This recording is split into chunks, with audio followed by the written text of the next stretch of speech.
idea of how it was then. Okay, next. Okay, this is a bas-relief. You see the difference between a bas-relief where the figure does not really emerge from the stone, and the haut relief where you can see almost the full figure, but it's still attached to the background. Another important aspect of this is that you can see that the body, but it's veiled.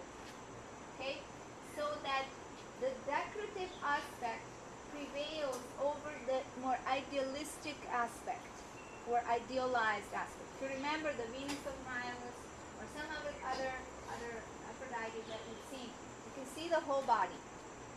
Or even Apollo, you can see the whole body. Okay, so the attention is called on the perfection of this body, the beauty of this body, not on the decorations. Okay, here you have all these, the draping of the clothes.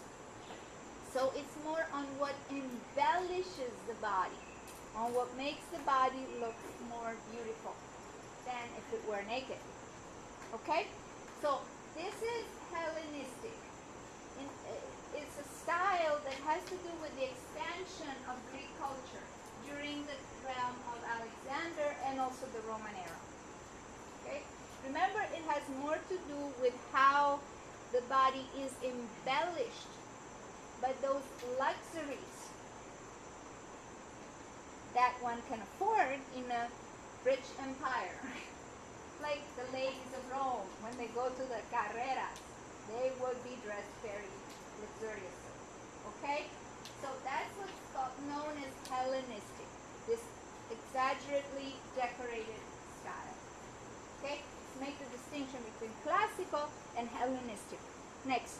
Again, this is also rather Hellenistic. You see the emphasis on the clothes, on the movement. You see the richness, the intricacy of the different figures, the action with one another.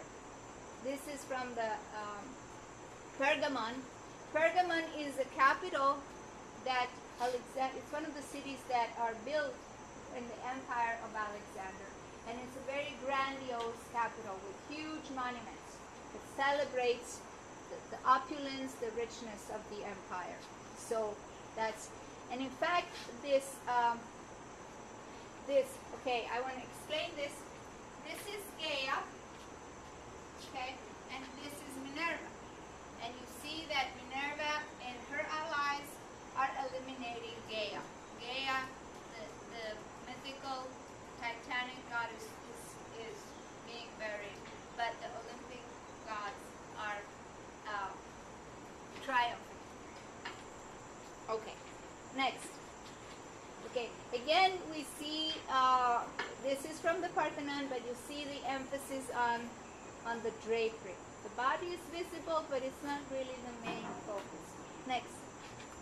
Another one, very interesting. This is Nike, and remember Nike means victory, so it's a statue that celebrates victory, some victory, I don't know which. Also very Hellenistic. Remember that Hellenistic art sometimes emanates this beauty, this peace, this serenity, and this sort of pleasant decoration. And sometimes it really speaks more of a maybe skepticism or disillusionment or deep discontent. Okay? So this is another aspect. This is Laocoon. Laocoon is one of the characters mentioned in Ovid's creation myth. The first chapter of Metamorphosis you read is about the creation myth. And Laocoon is, I think he's rebellious, so he gets turned into something else. And this is a famous statue of where Laocoon and his two children are strangled by the snakes. Again, begin to see the snake as a negative force. Okay, not the celebration of freedom when we see it in the hands of the snake goddess in Crete, the animal that can take all shapes and move everywhere, but rather as a threat. See, the snakes are trying to strangle these another. Okay. Okay, here we see an example of this retreat, educational retreat, that younger men were invited to by older men who were supposed to train them to become good lovers and good husbands. So you see that the tutor, the teacher is training the younger man to kiss. Next. And here is another one. You see that the older educator is touching the younger man. And of course, this would be a situation where Pausanias, remember Pausanias in the dialogue, he says, well, there is the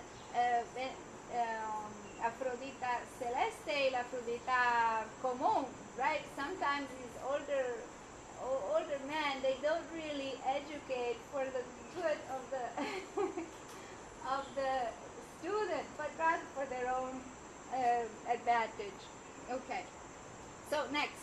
Okay, so then we come to the Italian peninsula. Okay, and this is just to give you a geographic location where we are. There is this saying that all the roads take to Rome, and it really comes from the Roman Empire, where all the maritime and the terrestrial roads really led to the capital.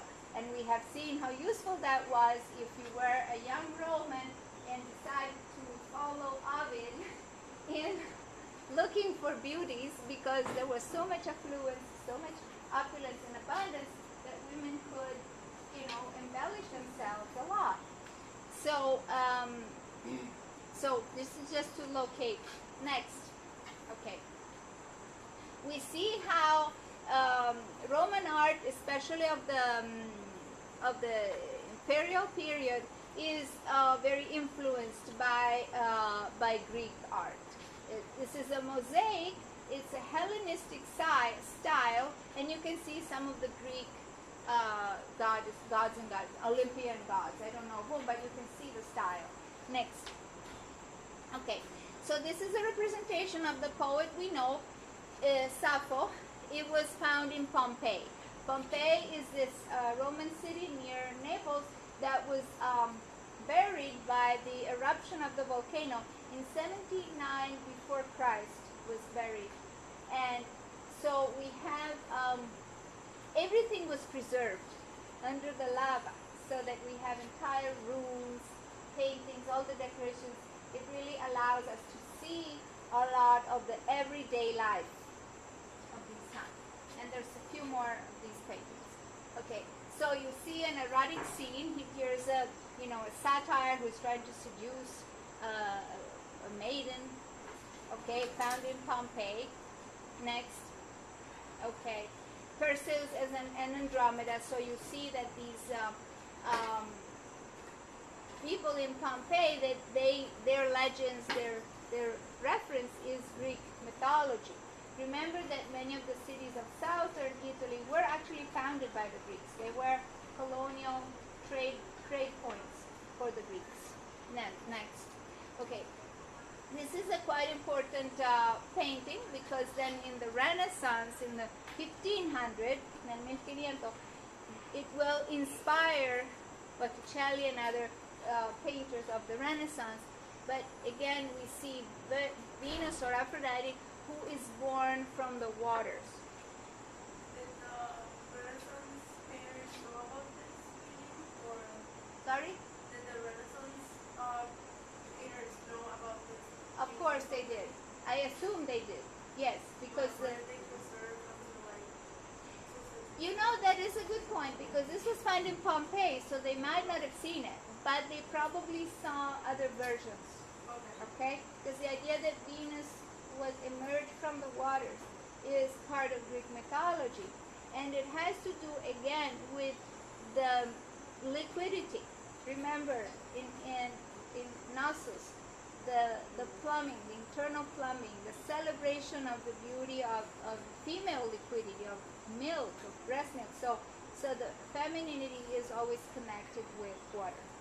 Okay, of liquidity, not just water, but liquidity.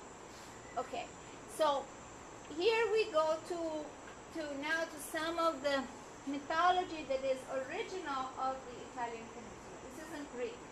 Okay? So these are the Etruscans, and it's a representation of this imaginary animal called chimera. Okay. Next. This is a tomb of the sarcophagus of the Etruscans. Remember the Etruscans who lived north of Rome and who initially dominated the Romans, but then were conquered like everybody else, were a very egalitarian, collaborative society. Here you see that the two spouses hold each other's hand, they're together, they're in a form of embrace. Okay, and that's very common of Etruscan sarcophagus. Next, same thing. You see, they're in some kind of communication, amorous posture. Okay, next, here too. See, they're looking in front of them, but they're very connected.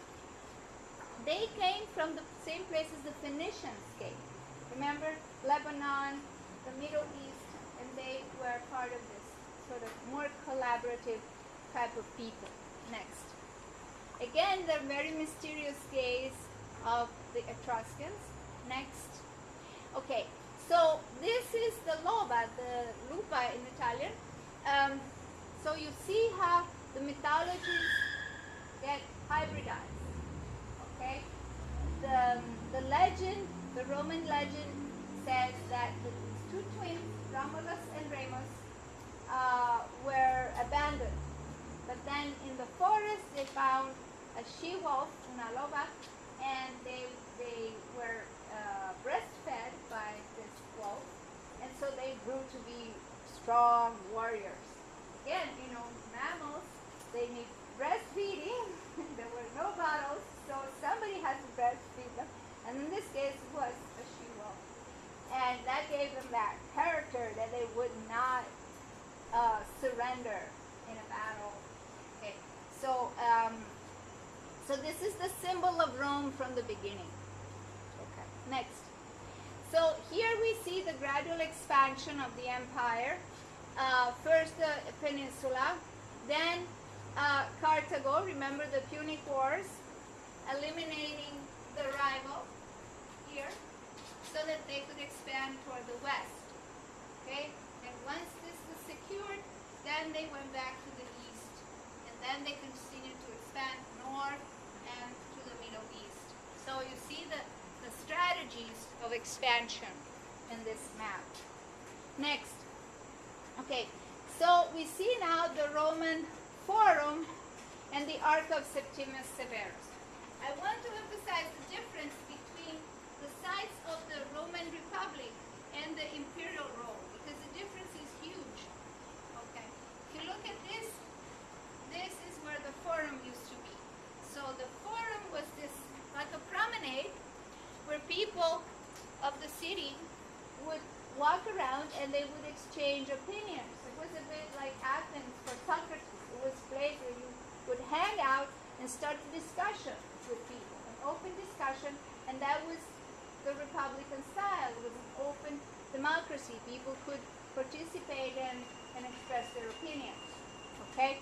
So when you look at the triumph arc,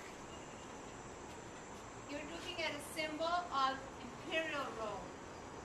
Why? Because if you were an emperor, your job was to expand the empire.